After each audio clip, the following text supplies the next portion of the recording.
तर देशात निवडणुका जाहीर करतानाच निवडणूक आयोगानं मतदारांची आकडेवारीही जाहीर केली। त्यानुसार महाराष्ट्रामध्ये महिला आणि पुरुष मतदारांबरोबरच तृतीयपंथी मतदारांमध्ये देखील दुपटीपेक्षा जास्ती वाढ झाली आहे। पाहूयात एक रिपोर्ट।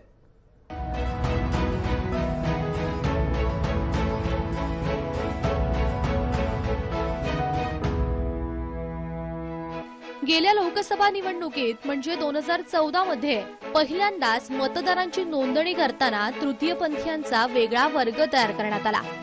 2014 मध्ये केवळ 918 तृतीयपंथीय मतदारांची नोंद झाली होती।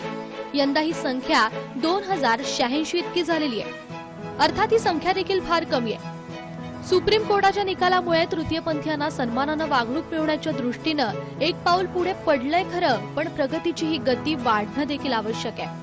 थँक्यू। सुप्रीम कोर्टाचा आदेश खूपच छान होता आणि आज 5 वर्ष झाली, पण जितकं प्रोग्रेस व्हायला पाहिजे होतं ट्रान्सजेंडर कम्युनिटीसाठी तेवढं काही झालेलं नाही। मी तर हेच म्हणेन की केलाय विचार यंदाच्या निवडणुकीत, पण माझं असं थोडंसं विचार आहे की नुसतं इलेक्शन आहे म्हणून तृतीयपंथीयांचा विचार होऊ नये, तर ह्याच्या पुढेही त्यांचा पूर्ण विचार व्हावा।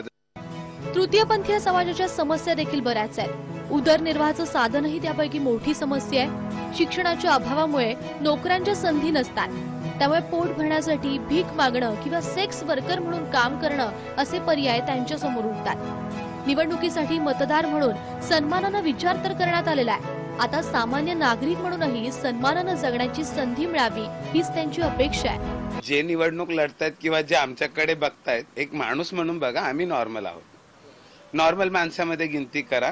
आमचं पण वोट तेवढाच महत्वाचं आहे, घेताना मागताना तर वोट मागताना, मग तुम्ही आम्हाला का गिनत नाही त्याच्यात। आणि आज खूप अभिमान वाटतो की आमच्याच कम्युनिटीचे लोक आज पक्षातून किंवा बाहेरूनही आज पुढे आलेत आणि कम्युनिटीसाठी समाजासाठी काहीतरी करण्याची त्यांची जिद्द आहे। लोकसभा निवडणुकीत मतदारांनी अधिकाधिक मतदान करावं यासाठी निवडणूक आयोगानं राज्यातील मान्यवरांची मदत घेतलेली आहे आणि या मान्यवरांमध्ये पहिल्यांदाच गौरी सामंत यांच्या रूपानं एका तृतीयपंथीय कार्यकर्त्याची निवड करण्यात आली आहे।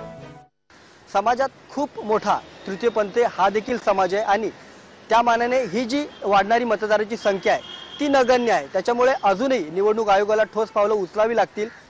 कॅमेरामन अक्षय सोबत उमेश करंजकर, जय महाराष्ट्र न्यूज, मुंबई।